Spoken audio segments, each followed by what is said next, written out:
আপনারা ইতিমধ্যে শুনেছেন যে এ রাজ্যে ভোট ঘোষণা হয়েছে। আগামী 23 তারিখ অনুষ্ঠিত হবে প্রথম দফা এবং 29 তারিখ অনুষ্ঠিত হবে দ্বিতীয় দফার ভোট। এবং ইতিমধ্যে সাংবাদিক বৈঠকে মাননীয় মুখ্যমন্ত্রী মমতা বন্দ্যোপাধ্যায় এবং অভিষেক বন্দ্যোপাধ্যায় ইতিমধ্যে ভোটের আগে 10 অঙ্গীকার প্রকাশ করেছেন সাংবাদিক সম্মেলনে। আপনাদেরকে জানাবো মাননীয় মুখ্যমন্ত্রী মমতা বন্দ্যোপাধ্যায় তিনি যে 10 অঙ্গীকার করেছেন, যুব সাথীর বৃদ্ধি, লক্ষ্মীর ভান্ডার বৃদ্ধি, এসআইআর দুর্নীতি নিয়ে তিনি অঙ্গীকার করেছেন, এলপিজি গ্যাস কানেকশন, এই রাজ্যে ডিজিটাল লার্নিং বৃদ্ধি করা হবে, শিক্ষক নিয়োগ করা হবে, বাংলার বাড়ি প্রকল্পের আওতায় আরো একাধিক মানুষকে বাংলার বাড়ির সুবিধা পাইয়ে দেওয়া হবে, প্রবীণদের জন্য প্রবীণ ভাতা, খেত মজুর এবং পরিযায়ী শ্রমিক। মমতা বন্দ্যোপাধ্যায় বলেছেন যে সমস্ত প্রকল্প ইতিমধ্যে চালু রয়েছে এবং এই প্রকল্পগুলির ভাতা আরো যাতে বৃদ্ধি করা যায় আগামী দিনে, তার জন্যও তিনি প্রতিশ্রুতি দিয়েছেন। আপনাদেরকে শোনাবো মাননীয় মুখ্যমন্ত্রী মমতা বন্দ্যোপাধ্যায়ের সাংবাদিক বৈঠকে তিনি যে 10 অঙ্গীকার করেছেন সেই অঙ্গীকার আপনারা শুনতে থাকুন। আমরা সবার জন্যই এটা জাস্ট সংক্ষেপে আপনাদের কাছে একটা অঙ্গীকার বলছি, যদিও এগুলো ম্যাক্সিমাম করে দেওয়া হয়েছে। লক্ষ্মীর ভাণ্ডার বৃদ্ধি আমরা করেছি এবং বলে দিয়েছি সারা জীবন লক্ষ্মীর ভাণ্ডার পাবে। যদি কেউ বলে আমরা করব, তারা ভোটের সময় বলবে কিন্তু পরে করবে না, কিন্তু আমরা করে দেখিয়েছি এবং 1 মাস আগেই করিয়ে দিয়েছি। এখন সাধারণ মহিলারা পাচ্ছেন 1,500, মানে বছরে 18,000, আর তপশিলি জাতি এবং আদিবাসীদের জন্য 1,700, অর্থাৎ বার্ষিক 20,400। 1,500 করে আমরা, যেটা প্রায় 1 কোটি যুবকদের, যাদের বয়স 21 থেকে 40 বছরের মধ্যে, যারা স্কলারশিপ পাক, কোনো অসুবিধে নেই। স্কলারশিপের টাকার সাথে এর কোনো সম্পর্ক নেই, কারণ আমাদের অনেক স্কলারশিপ আছে, কন্যাশ্রী, শিক্ষাশ্রী, যুবশ্রী, মেধাশ্রী, স্মার্ট কার্ড, সবুজের স্বপ্ন, তরুণের স্বপ্ন, রূপশ্রী, আমাদের 100টার ওপর স্কিম আছে, সামাজিক স্কিম, সেটা তো পাবেই। এটা আমরা বেকার ভাতা হিসেবে নয়, সে যখন পড়াশুনো করবে, পড়াশুনো করা স্কলারশিপ সে পাচ্ছে, কিন্তু তার একটা গাড়ি, মাধ্যমিক পাস কেন বলেছি, তার একটা হাত খরচের জন্য এইটা আমরা দেব যতদিন সে চাকরিটা না পাচ্ছে, এবং তার মধ্যে কর্মসংস্থান হয়ে যাবে। অলরেডি আমরা 2 কোটি ছেলে মেয়েদের চাকরি দিয়েছি, আর মোদী সরকার বলেছিল প্রতি বছর 2 কোটি ছেলে মেয়েদের চাকরি দেবে। ইন্ডিয়ার জাতীয় গড় 40% বেকারি বেড়েছে, আর বাংলার জাতীয় গড় 40% বেকারি কমেছে। বাংলায় মনে রাখবেন, দেশের দারিদ্র সীমার ওপরে সংখ্যা বেড়েছে, আর বাংলায় দারিদ্র সীমার নিচে যারা ছিল তাদের প্রায় 1,75,00,000 মানুষকে আমরা দারিদ্র সীমার ওপরে নিয়ে এসেছি।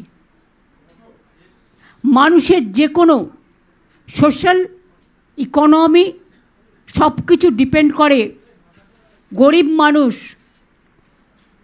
যারা চাষি, ক্ষেত মজদুর, অর্গানাইজড ওয়ার্কার, আনঅর্গানাইজড ওয়ার্কার, ঘরের মহিলা, সেলফ হেল্প গ্রুপ থেকে শুরু করে এই সব যারা সত্যি অবহেলিত ছিল, আজকে তারা সম্মানের সাথে কাজ করছেন।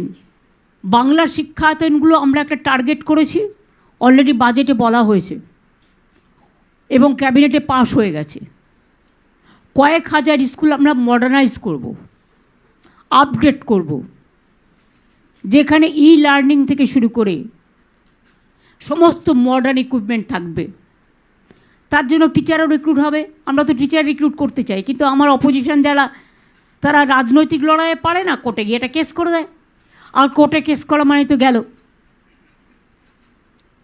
ভাগ্য ঝুলে রইল শিখে, আর তাতে ওদের মুখে খুব হাসি, কিন্তু বোঝে না যে মানুষ কষ্ট পায়। আমরা টিচারদের পক্ষে ওরা নয়, না হলে এইভাবে টিচারদের বিপদে ফেলতো না, অশিক্ষক কর্মচারীদেরও বিপদে ফেলতো না। কারণ শিক্ষাই সম্পদ, ভবিষ্যৎ নিরাপদ। সুস্বাস্থ্যের অধিকার বাংলার সবার। এরপর প্রবীণদের জন্য আমরা একটা করে প্রবীণদের যত্ন এবং তাদের পাশে, অনেক সময় ছেলেমেয়েরা বাইরে চলে যায়, তারা একেলা হয়ে যায়, তাদের দেখার যত্ন নেওয়ার কেউ থাকে না, তাই প্রবীণদের পাশে যত্নের আশ্বাসে।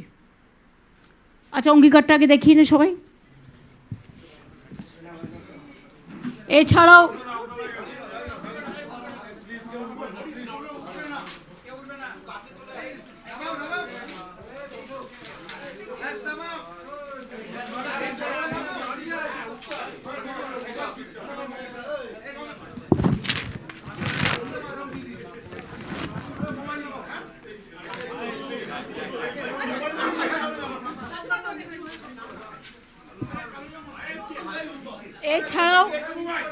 আমরা আমাদের যে দলের পক্ষ থেকে যে ইস্তাহার, সেই ইস্তাহারও আমরা আজকে আপনাদের সম্মুখে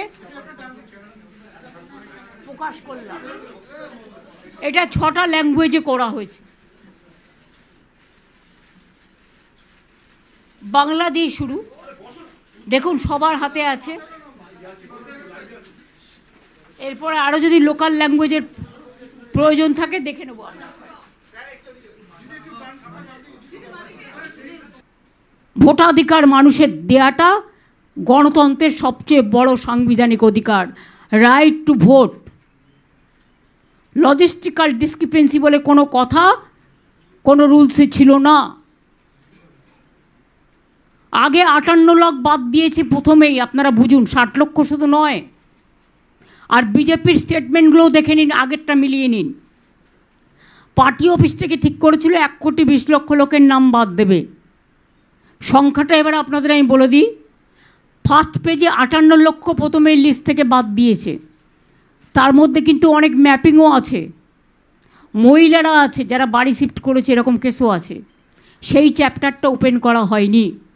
প্লাস 60 লক্ষ, তার মানে তো 1,20,00,000 কাছাকাছি হলো। তো 22 লক্ষ করতে যদি 15 দিন 20 দিন লাগে, তা ইলেকশন আসা পর্যন্ত প্রসেস কমপ্লিট হবে তো? এটা কি মানে জাস্টিস দেওয়ার নামে একটা ইলেকশন কমিশনের ইনজাস্টিস চলছে না? তারাই তো টোটালটা কন্ট্রোল করছে।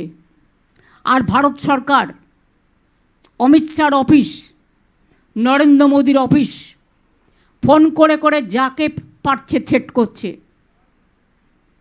আর বলছে এখানে 20 লক্ষ জওয়ান পাঠাও, তারা নাকি ভোটের ভেতরে গিয়ে ছাপ্পা দেবে। পরিকল্পনা অনেক। ইভিএম মেশিন থেকে শুরু করে মানুষকে ভোট দিতে না দেওয়ার অধিকার, বাইরে থেকে গুন্ডা পাঠিয়ে এখন থেকে সমস্ত বাংলা দখল করেছে, এবং সেটা যাতে বাংলার পুলিশ ধরতে না পারে সেই জন্যেই কতগুলো পেটুয়া লোককে আগমন করেছে। আর যত বেছে বেছে অবজারভার, একটা অ্যাসেম্বলিতে একটা পুলিশ অবজারভার, একটা এক্সপেন্ডিচার অবজারভার, আর একটা জেনারেল অবজারভার, এত লোককে খাওয়াবে কে? 2024-এ 2,000 কোটি টাকা আমরা পাইনি।